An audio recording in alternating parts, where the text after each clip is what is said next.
Welcome to the New Black Church where your story is your Bible. Welcome to the second episode where we talk about this month of March self respect. We're going to define self respect. Our special guest is Erica Hall. She has a special place in my heart, but y'all know me. I ain't going to talk too much. I got to hear my theme music. Go ahead and play my intro music, and we'll be right back to you.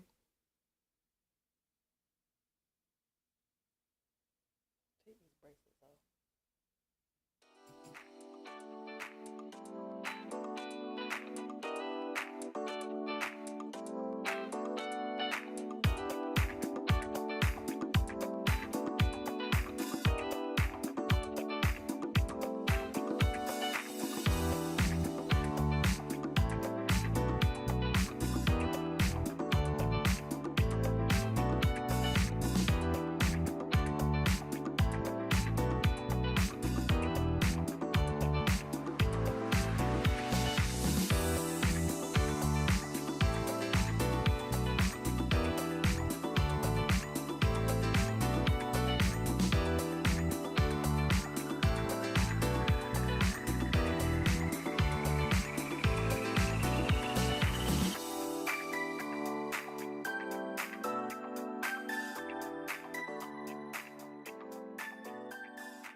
Welcome back to the New Black Church where your story is your Bible. Like I said, my special guest is Erica Hall. Welcome, Erica. Thank you. Y'all, she is a major sweetheart. I'm telling you, she played the biggest role until this project coming alive. I remember it was right around this time next year, maybe a little bit in April. I joined this group on Facebook. Should I say the name? Yes, it Yeah, let me is. go ahead and say the name. It's called My Black Tampa. Some amazing people. It's about 14, 15,000 people in the group. And Erica and them was just pushing me. You need to get out the house. You just moved to Tampa. Get out, get out, get out. Finally, in May of last year, I chose to get out. And let me tell you, by her being a native, she was an amazing host. And I love the way that she carried herself. So when I saw this topic, defining self respect, I was like, who can be the best guest for this one? And I figured it out. It was Erica Hall. So, Erica, tell everyone a little bit about yourself. So I'm Erica Hall, born and raised right here in Tampa, and I've been probably in the last year or so kind of peaking in my endeavor of being a hostesses, not really a hostesses, but for some reason flocking to events and people and just making genuine connections. A lot of it can be due to what I do by nature. I'm a healthcare provider. I help people understand their healthcare and navigate their healthcare, whether they're sick or healthy. And I'm also a mother. I have a 16-year-old daughter, and of course, a host of friends and family right here in Tampa. Oh, wow. Wow. So, y'all see why. Do y'all hear that sweet voice that she has? That is the reason why it is so important to meet amazing people. Let me tell you, she is, I don't know if you call them Tampa sites, if you call them Tampa Bayans. I don't know what you have to say, but let me tell you, she represents this part of South Florida. I was taught that it's not Florida, it's Florida. So this part of South Florida, she does the best job of it. But jumping right into it, just like you said, being a mother, being an entrepreneur, being a traveling nurse, being an event person, being somebody that stands up for their city. Why is it so important doing all those things in defining self respect for you? Just share a couple examples of like why that definition is so important to you. Wow. So, I mean, self respect is, the basis of being a leader. Mm, For me, self respect means creating boundaries, not only with myself, but to set the foundation of those around me. Because it's said time and time again, you are who you attract, which I really don't believe. I believe you will attract all kind of people, but you are who you entertain. exactly. And that boils down to the self respect that you have for yourself. So, as you mentioned, so many different avenues that I am. So, starting with personal self respect, as a woman, I am single. So what I do on my personal level, as far as what I wear, what I carry myself, how I speak, what I entertain, that respect is a kind of portrait to others, or how to treat me, how to approach me. And it's important that I keep the foundation as healthy as possible. But Duran knows I can probably veer out a little bit. But I don't believe it changes what I require respect for someone else. Going into my business, simply Wait a minute, hold hours. on.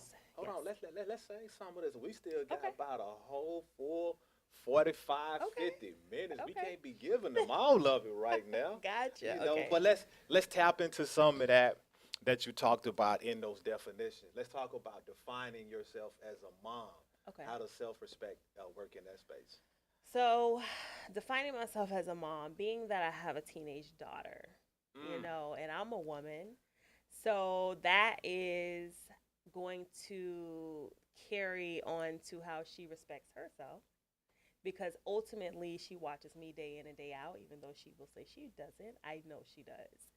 So, as I'm matriculating through life, through work, raising her, making sure she's aligned with where she needs to go. I'm also teaching her self respect. I'm, when I pick her up from school, it's how's your day? Then she'll go on to, something that happened at school, whether it's with a young boy or with someone else. And I always ask her, well, how did you respond? You know, because as teenagers are growing, they're learning how to interact with others interpersonally, and I want her to set boundaries and foundations of respect for herself and for others to, respect her. Okay, look at you being the ultimate role model. We got to stop saying little old role model, little old job, Yes. little old something. We have to just ultimately define those things as what they are. Awesome, Mm-hmm. amazing, everything you're doing with your daughter. So now that you defined it with being a daughter, I mean, with being a mom and raising a mini me, that look, oh my gosh, she looked just like you. Just She like me. looked just like you, and she even act like you a little bit. She got her little shyness, Oh, but I she know she do. got a whole nother Oh, side yeah. to her, right? So I She. know she does that part. And so, getting into it now, with talking about life experiences and defining self-respect, what was that point, that turning point in E life, that she had to change that definition because something had to take place, something had to do better? Whoa. I mean, how far back we want to go? Hey, we got another 51 minutes, including a couple commercials. You let us know. It's on you. So I firstly, Duran, thank you for the platform, and I'm all about being transparent. My story is always going to be different from someone else's story, but it may be a testimony to somebody's, Mm, pain. So let's go way on back. So the typical, I was born into a marriage. My mother and father were both married. My father was military, but they got a hold of some drugs. My mom, who was always quick to divorce, I don't know why, but she ended up divorcing my father before I was born, actually.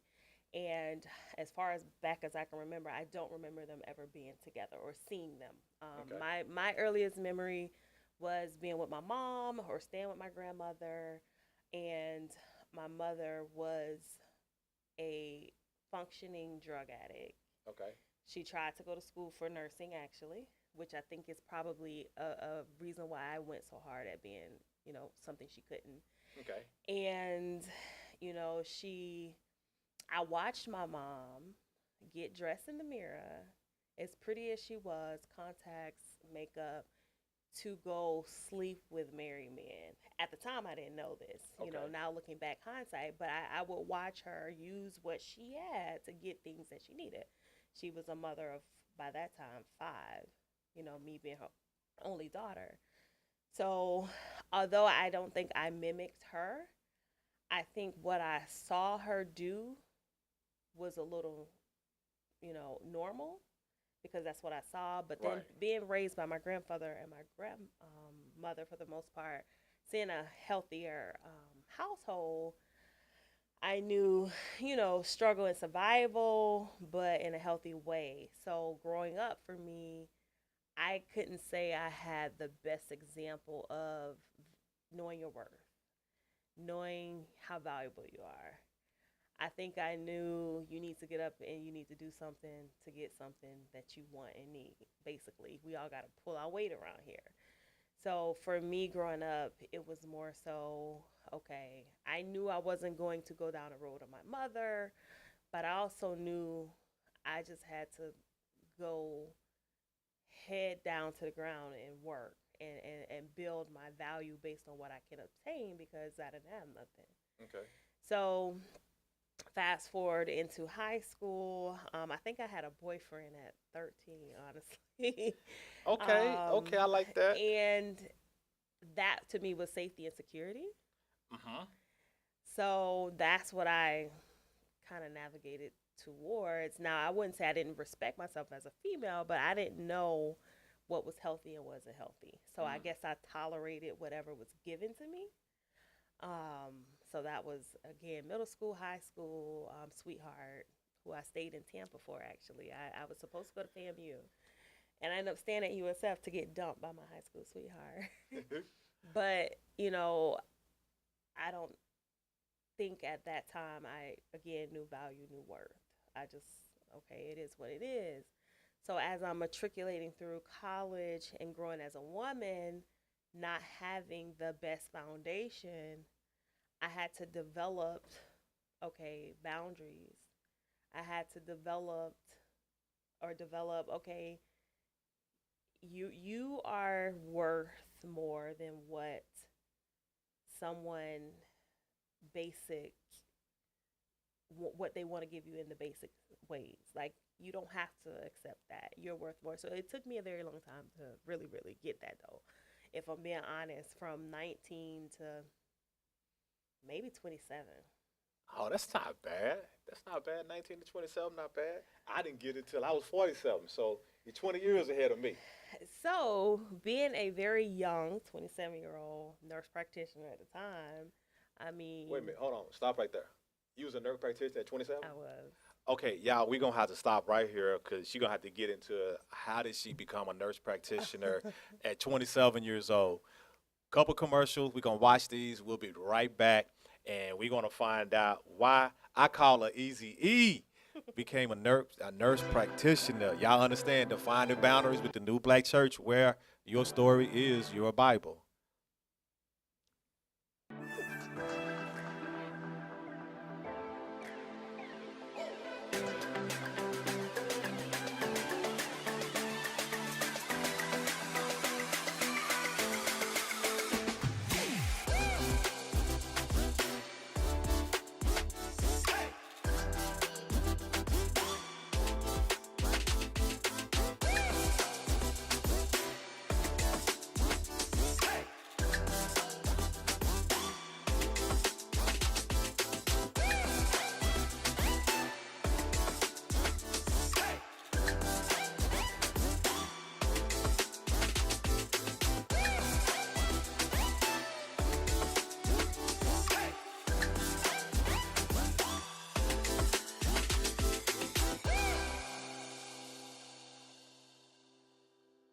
Back, welcome back, welcome back.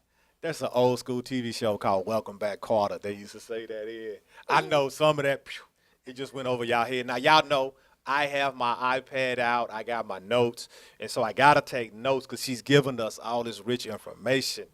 27 years old, nurse practitioner, Mm-hmm. defining self respect. Y'all got to be amazed and adhere to what she is saying like I am. She has captivated my attention, and I just want to know more about this nurse that's a practitioner now that comes from what I say is a very colorful background. What I mean by very colorful background is someone who society says should not be where she is right now.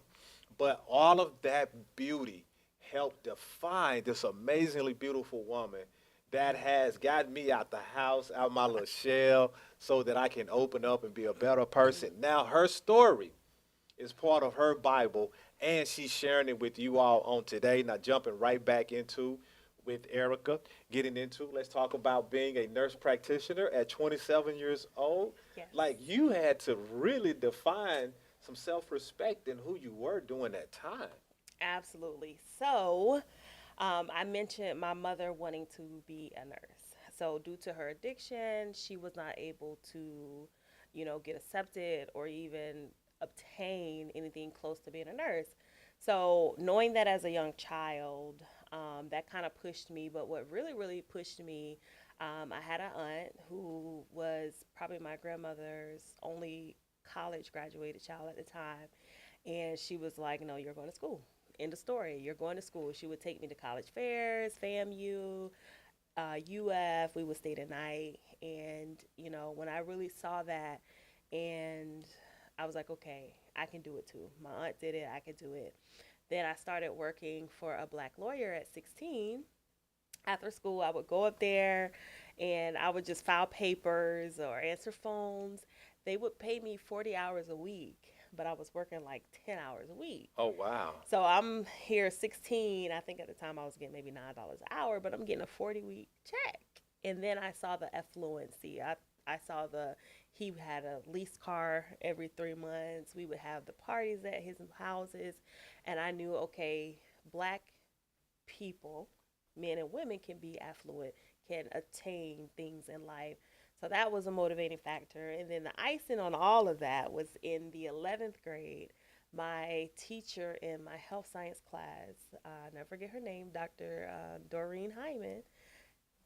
Hey, Miss Hyman, I don't know where you are today, but she was a nurse and she taught health science, and she completely sold me on being able to help people that are vulnerable not only feel better, but understand why they're vulnerable and help them for better outcomes.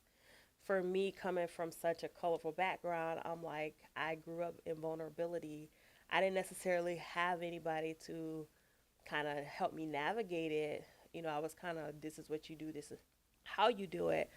I felt pulled to be that change, for people. And then I went on to University of South Florida. Shout out to UCF. USF. USF. Oh, South Florida. You South. South Florida. South. Right in our not Central. backyard. Right in our Yeah. backyard. Of course, to be home with my, at the time, high school sweetheart who dumped me. But I had already accepted it, moved on campus. And so I did my first 2 years of undergrad on campus. I had scholarships. I mean, I was straight A student, B student. I had scholarships, grants, everything was paid for. And I was enjoying life. And one day, my mother and brother both at the same time got locked up. Here I am, like 19 or 18, and they're both calling me from jail. They need money. I'm going to school. I am working. And the pressure on me was like, I'm only 18. Like, why am I carrying the burden and blah, blah, blah. So I think I got so overwhelmed with that. I remember missing my music final. I had an A in class, missed my final, got an automatic F. Dropped my GPA from like a 3.6 to like a 3.1. I didn't lose any of my scholarships, but it took my competitiveness down to get into USF nursing program.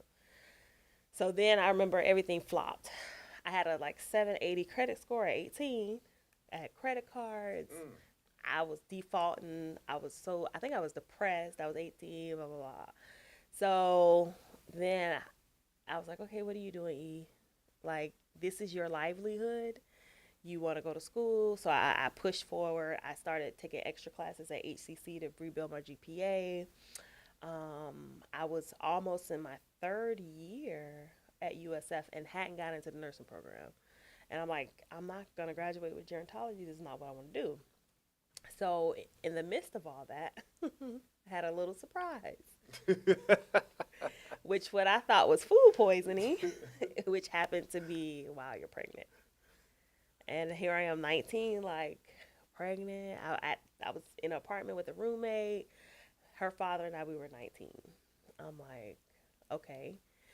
So I don't even think I even took it in quick enough, and I just said okay, and I just kept going. And so I'm like, okay, now I'm pregnant. I'm rebuilding myself back to get into nursing school, working with all this stuff around me. But then as she grew in me, I'm like, I'm about to have a whole human. Mm. It's not about me anymore. It's about this child that didn't ask to be here. And knowing her father and I are not guaranteed to be together because we were not married. We were 19. So I'm okay, going, going, going. Fast forward, I remember having her and having a village. So that was honestly probably my saving grace to this day is I had a village. Even though my mom was a functioning addict, she was there for my daughter, she was there for me, my brothers, my cousins, best friends, my grandmother, grandfather, anybody. If I needed them, they were there. I remember it raining. My daughter was 4 months. It was pouring raining. I was running late to my final.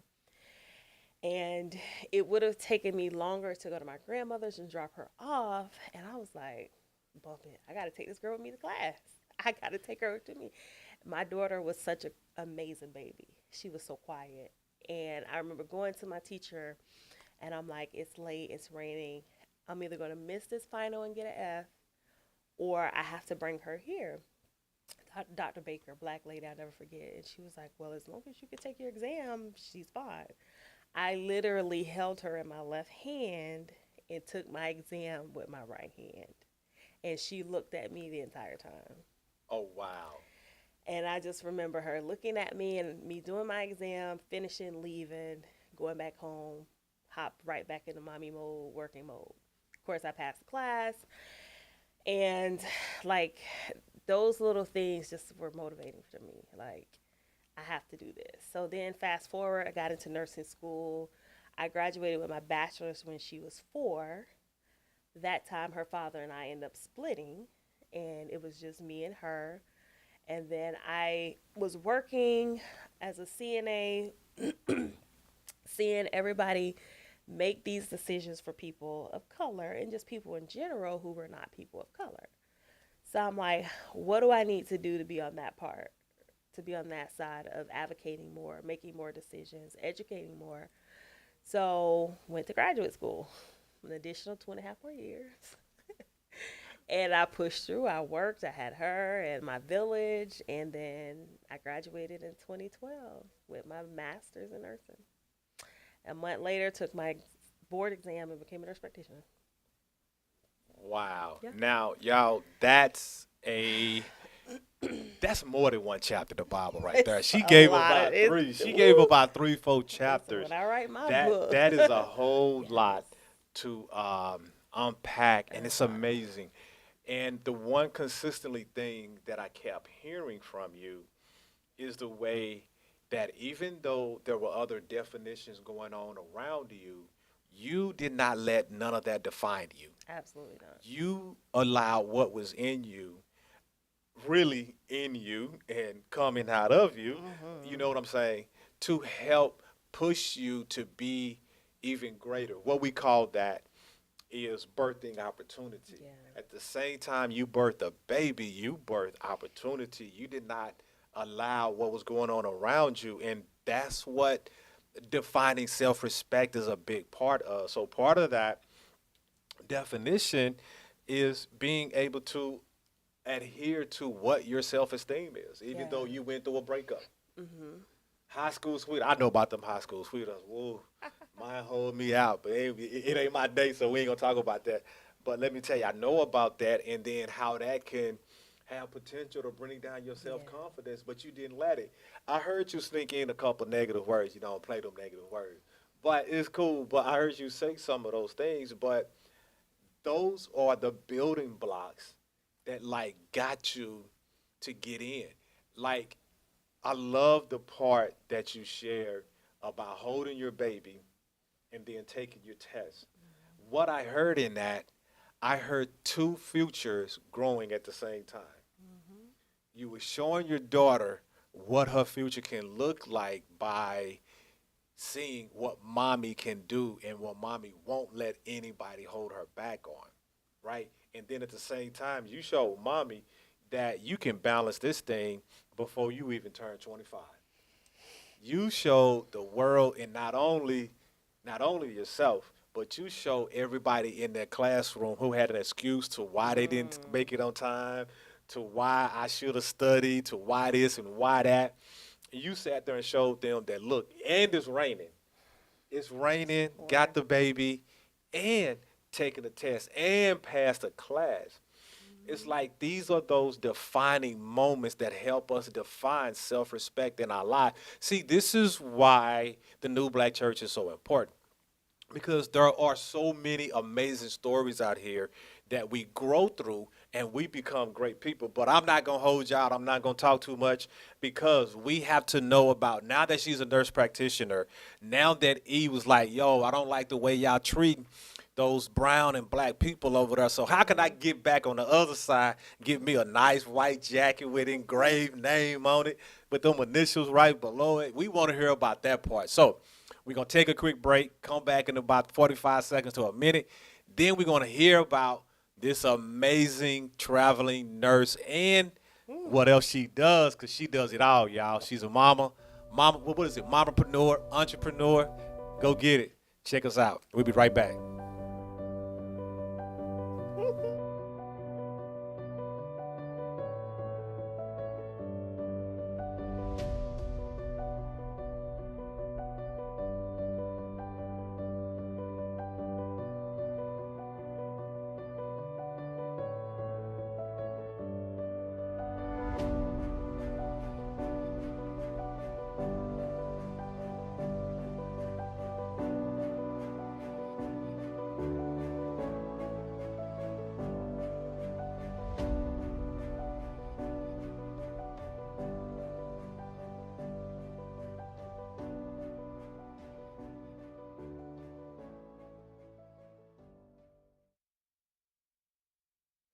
Welcome back. Welcome back. Let me tell y'all, let me give a shout out to the director because the director be putting it in. Not only or is she directing, she's also running the chat. So if y'all got any questions for E, if y'all want to know some information about E, hey, y'all can hit me up in the chat. She'll text message me. I'll read it and then we'll share it. But off camera during that break, E and I was sharing and I was letting her know that how beautiful her story is. And that's the thing. That's why this project is so important because what we've been told is not true. What we've been told is our story don't matter that much. Let's tell the story of something else. Let's tell the story about another book that everybody like to read. Let's tell the story about another book. Let's go to I don't know what Buddha lived on that mountaintop. Let's talk about him. What we're not doing is talking about our story, right? And that's the thing that we need to share. This is what some other 18, 19-year-old young lady that has the world before her needs to hear this. And I'm so thankful for you, E, you being vulnerable, you opening up and sharing with everyone. Because you know, once this live is over, we Mhm. save them, Yeah. we put the keywords in there so people can go search for them and get them. I love the fact that I'm starting to understand even more why you have this beautiful smile, this beautiful heart, and why you want to see other people do so well. And with me saying that, now you got your own white jacket, I do. right? Now, how are you using that white jacket today? Whew. Okay, so how did I get the white jacket? Yes. When I graduated school, I never thought, even wanted to do anything in business. I was like, I'm gonna go to work, work my 9 to 5, go home. I don't want the responsibility. I don't want to be bothered. So as I went into my first career position as a nurse practitioner, very young, 27, a baby in my eyes, I was working for a group that was owned by a Middle Eastern doctor, but all the patients were black and Hispanic, like all of them. And they were some of the sickest people I've seen in my life. And the visits with the doctors were like, oh, how's the dog? How was golfing? Not how do we control your blood pressure? How do we control your blood sugar? What barriers are you facing that we can come up with? And by the time they left, here's another pill. And I'm like, you're just keeping these people sick. You're not giving them tools and resources. So I did that for 2 years. And then I went and worked for an insurance company where it was more like, okay, they're sick, but how do we keep them sick but not too sick. Like we still got to have money to pay for them and get more money to keep them out of the hospital and sicker but not too sick. So I'm like, okay. That was at that point, it was about 2016. I was like, you know what? I want to do something for my community. I'm born here, raised here. I'm now a healthcare provider in the community. Decided I wanted to do a nonprofit. Health Resources and Education was birthed in 2016. It is Oh, still a nonprofit. I just have not operated it in the capacity that I wanted, but it's coming. So I went into it solo. I had a team, which was my best friend, my cousins, my aunt, and the mission and vision. We pushed it out in the community, and it was where I learned you need money to operate a nonprofit. You need funding, and let's just say they're not friendly to baby nonprofits. And I'm like, okay, I can't do this because I don't have any money. I still have to pay bills as I have a daughter. So I kind of coasted it a little bit underneath the table and suddenly decided I wanted a for profit. And that was honestly, Duran, I don't know where it came from. And I said, you know what? I want to be here for people, busy working adults, to prevent them from comorbidities and to help them understand things that they could do to optimize themselves. And my heart was really for entrepreneurs because okay. I felt like, as an entrepreneur coming out, you can't pay $1,000 a month for health insurance. Right. You're just going to go to the emergency room and get a $15,000 bill for something that you could have seen someone for $50 for. So that kind of started it, and it was at the height of COVID. And I was meeting people because I was able to obtain vaccination approval. So I was giving vaccines, I was testing, and I was meeting all people from all walks of life, young, older, black, and I mean, I don't toot my horn, but they navigated and they flocked to me, and it just felt so good. And I built relationships and connections, and it was like, well, will you be my doctor? I'm like, okay, here we go. So then I started learning what it was that they needed, what they wanted. And I said, okay, I'm going to build something that's going to be convenient for them and affordable.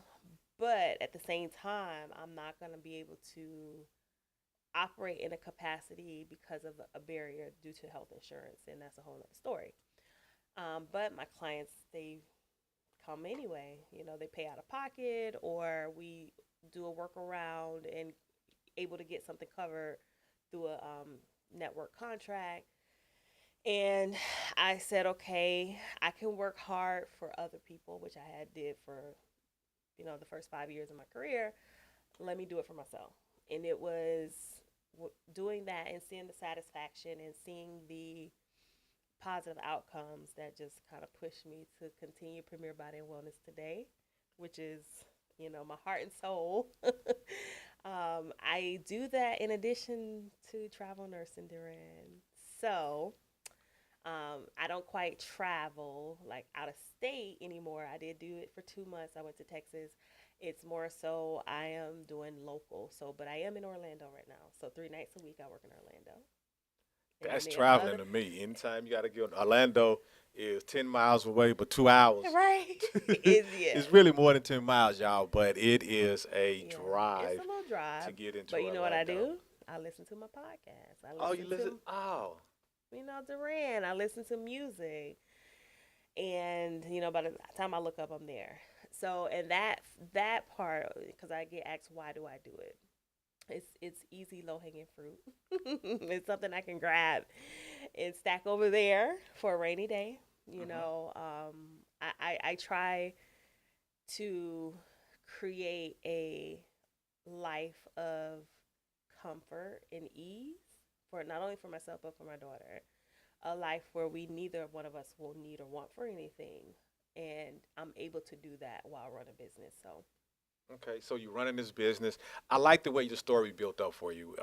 You share with us how you went in, started working for a doctor that mhm, was brown, but just from a different part of the mhm, country, right? And the way that the patients were being treated. mhm, It's something how life can be revealed right before our eyes, and we get the opportunity to see. It's like, wait a minute, that doesn't look right to me, and I have the credentials to actually make a difference, right? And then from there, you transition right into going to work for the insurance company. So now you know how the billing and how all of that works and what some of those goals are. And then on top of that, COVID hits, and the only thing that you was missing were the people. Yep.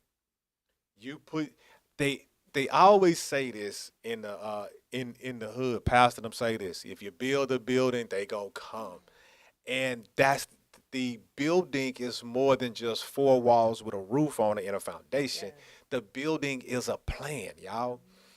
Build the plan, have it readily available, and people are going to show up to it. Here's a real life example sitting right next to me. She built the plan, and then people start showing up, and she knew exactly what to do in the background. She had all the preparation. It's so beautiful how life prepares us for things when we don't realize it while we're living in it, right? Right.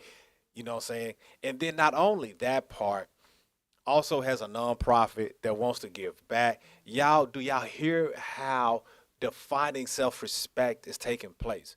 Defining the things that she want to do, and E is doing those.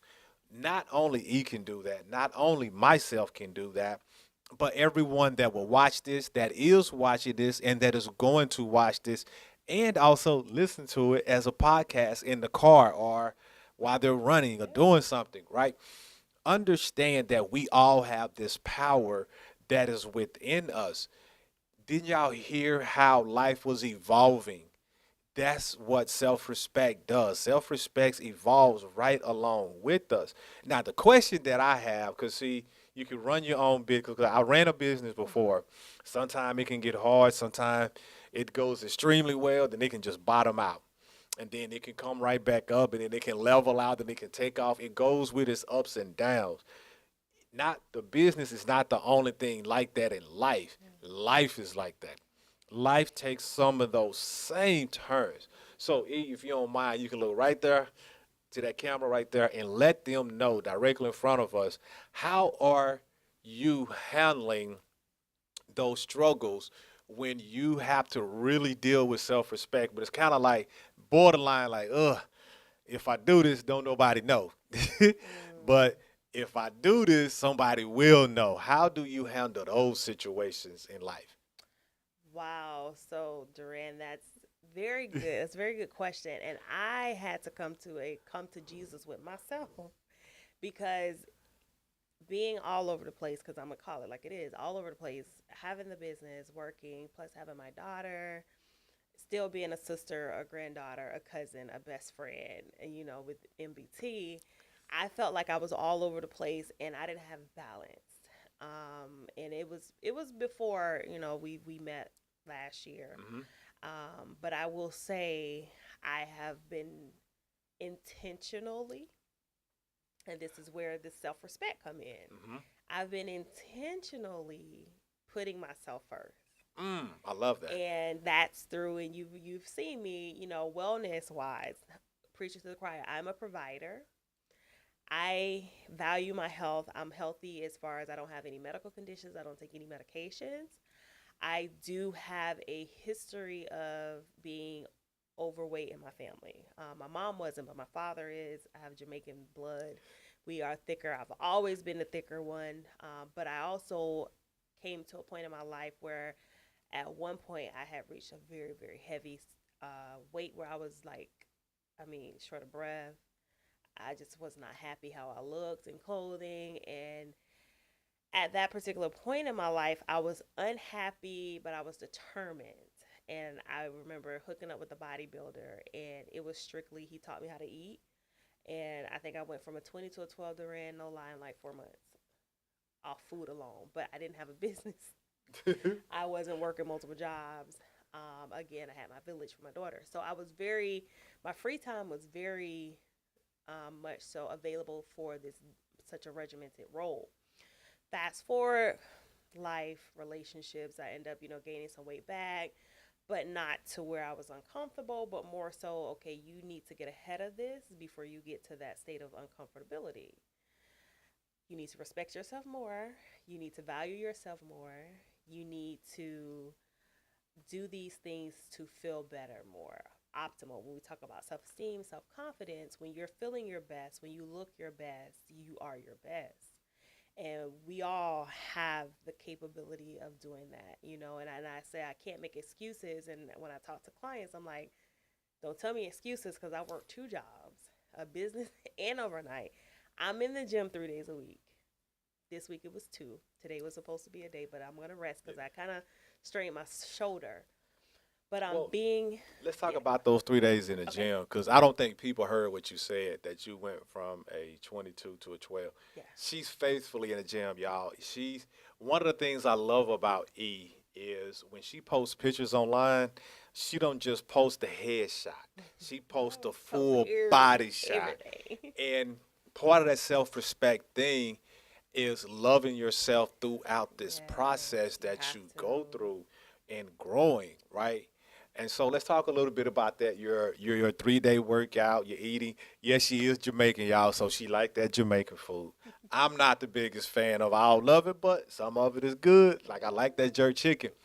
But yes, in eating your cultural food and then trying to eat healthier and then work out and mommy and food, how do you handle all So again, it boils down to what, that? self respect. Like, I tell people all the time, nobody put a gun to my head to tell me to do nothing. This is intentionality. So what I do, Duran, is I just clearly tell myself, and I put it on my calendar, work calendar, my phone, the days. I put the days of that I'm going to work out. It may change. Because I'm in the clinic, I may have a 4 hour gap. Kid you not. I leave my office, go work out, shower, and I'm back in the office for my next client. That's how I have to get it in. Some days I may be able to go before work. I rarely like to go after work because by then I'm exhausted and I may want to hang out. But then I also know this is priority for me. When it comes to food, which is actually the only tool you need to lose weight and to be healthy, is your food, what we eat. And we got to be, it is what it is, be accountable for it. I decided I wanted to go pescatarian. Mm. And if you don't know what that is, seafood as your protein. It is meat. It is still meat, but it's mainly fish, scallops, shrimp, crab. Mm. Because my blood work or cholesterol profile is very good, like pristine, I can eat a lot of seafood. Some people may not because it does drive cholesterol up. Even though it's healthy, it has a lot of cholesterol in it. I don't have that problem, so I can eat shrimp and crab like I want. So I began to be accountable for what I put in my mouth. What are you cooking? What are you buying? If I'm not eating in, if I'm eating out, what are you eating? I order sushi a lot because it's a little lighter. If I'm hanging out with the group, I will have a cocktail, but I'm being conscious of, okay, remember there's a limit to that because as we know, cocktails is sugar, is juice, and, or I'll set my meals up for the day where I can eat lighter during the day and have a night of fun and not feel guilty about it. Like I do it in a way where I enjoy it. I allow myself because I know 90% of my time I'm focused on eating well and then, of course, working out. Oh, that is awesome. So, y'all, she done got me hungry. We I finna know. take us a quick little break, go grab me a little something, and then we'll be right back. Y'all, we have Erica Hall in the building, and I so appreciate her Thank you for stopping having by me. the New Black Church where your story is your Bible.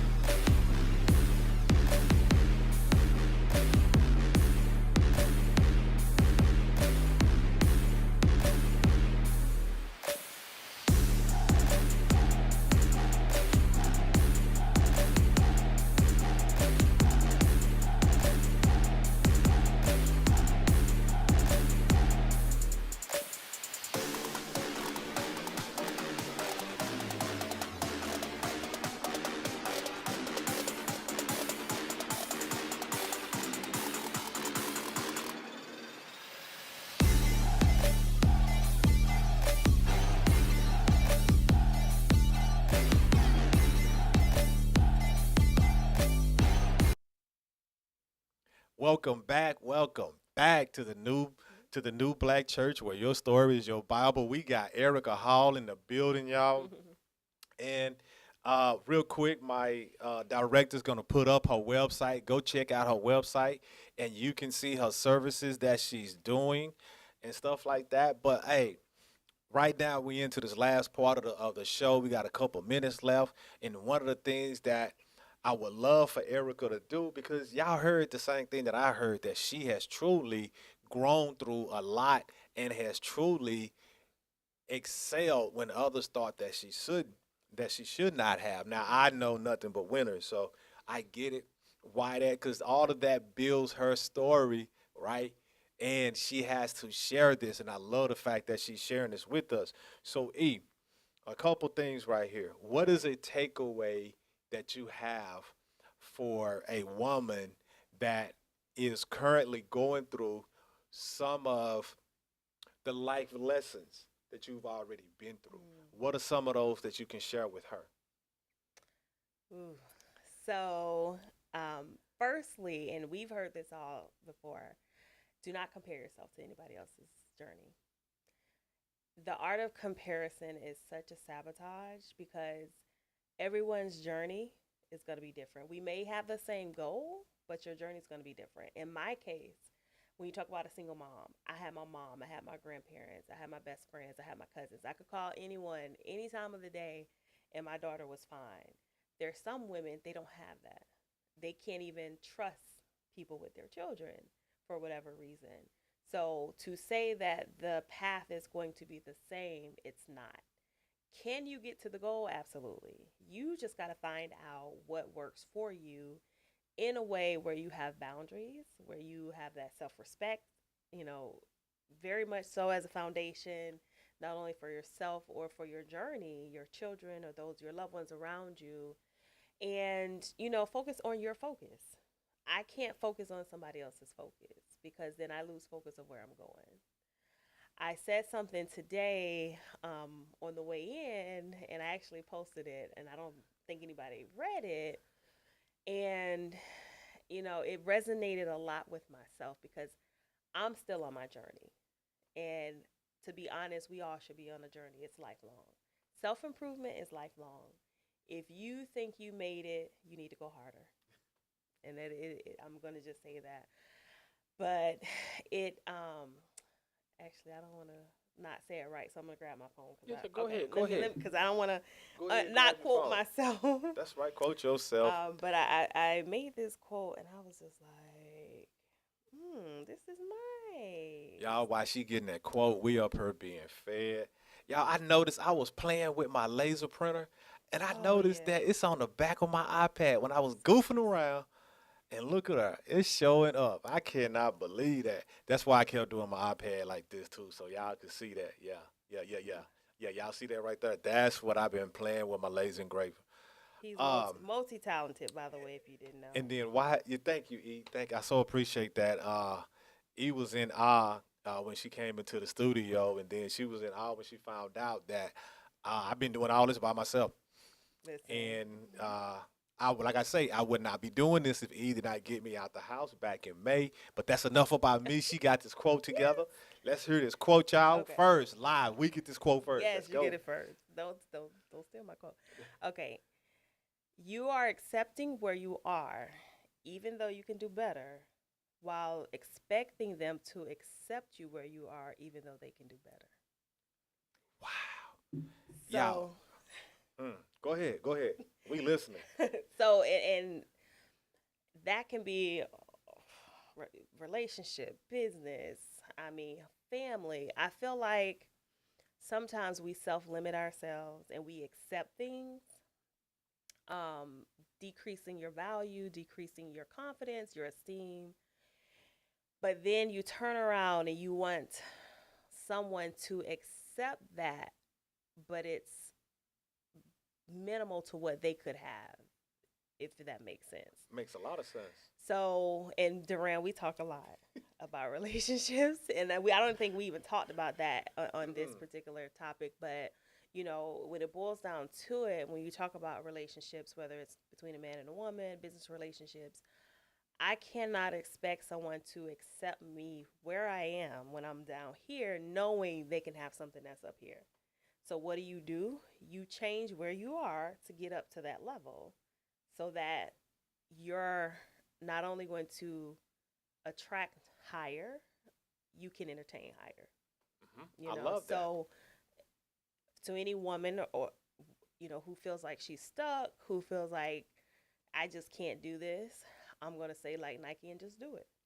You got to figure out what works for you, but I'm not any person to say that I'm better than anybody, but if I can do it, trust me, you can do it. I feel the same exact way as you do. Now, that is such an encouraging word to some woman that is out there, because I know we all have our journeys, and I love respecting everyone's journey. I don't want to push you through Absolutely. it so that you do what I want you to do. I want you to grow through it so I can experience it with you and praise you through it. So now that is a woman that is somewhere that's going through. Now you're more established, you're more there, you're juggling these things in Mm-hmm. life right now. You're juggling personal relationships, you're juggling work, you're juggling MBT as like a Mm-hmm. social group, and you're juggling all these things. Yes. What do you have for them right now? Because, like you said, this thing is a journey, Yes. right? And we're all are on this thing. What is it that you can offer them to what you're doing today and what you keep looking forward to do to help them define their self respect better? Like some choices and some suggestions that you may have for the people that's listening and watching. So I'm gonna say you gotta prioritize yourself. Hmm. And I talk about the gym, but Duran, I go out all the time by myself. I go have a cocktail by myself. It's a way to, get away from all of that and be able to listen to myself, listen to my mind, um, not be surrounded by the duties that I have, but yet to help me still become the nurturer that I desire to continue to be. Massages, I'm a self care, self maintenance person. Massages, don't forget to invest in, looking good for yourself. Hmm. If you look good, I believe you feel good.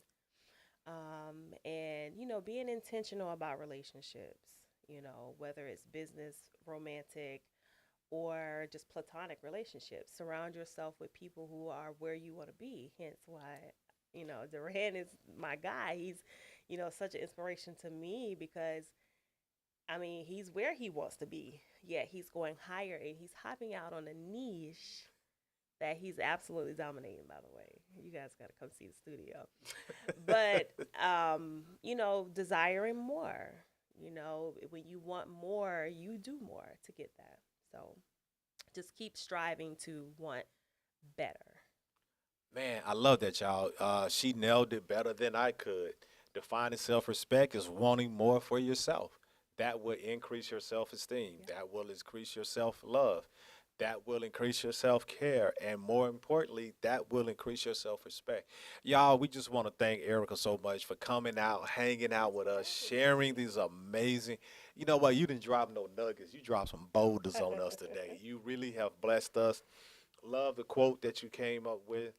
And it's so beautiful when we realize how smart that we are and we can create quotes ourselves. I'm telling you all, just like Erica said, I am believing that I am onto something because I'm continually day to day lining up people who wants to meet who I have met and they hear this project that I'm working on and they want to get in on it and share their story. So the thing is, listen, if that is you, that you want to share your story, reach out to me, www.thenewblackchurch.com.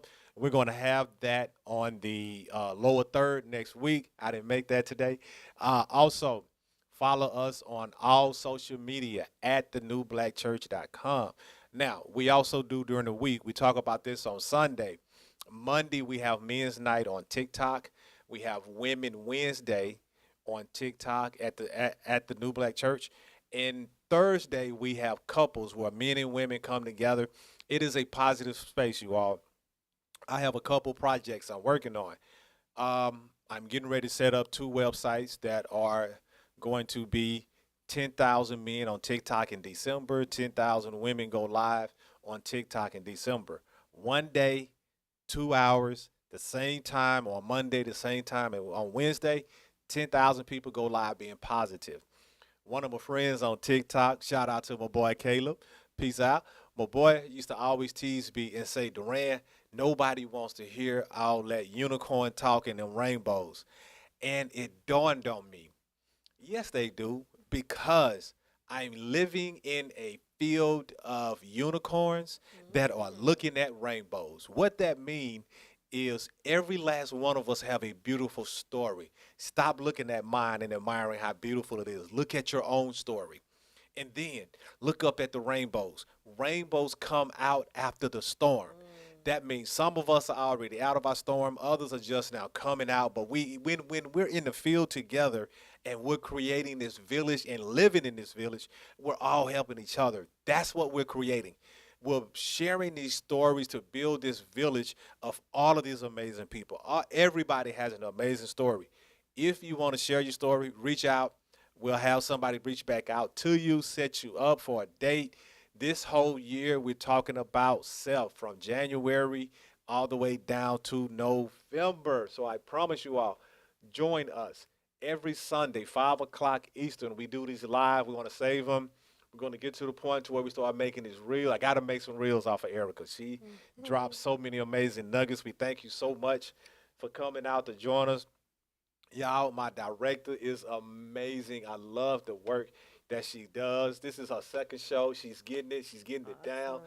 I cannot wait Teamwork. until she's months in. She's running the chat. She's running the directing. She's doing all this by herself.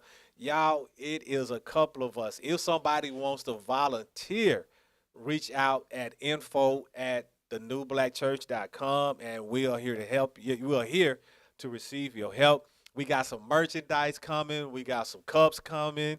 We got t-shirts. We got journals coming. We have a lot of products that are coming out because we want to start this journey together. So y'all, once again, defining self-respect. Thank our guest, Erica Hall. She's so Thank amazing. you. That's it. Play the theme music and we out. Peace.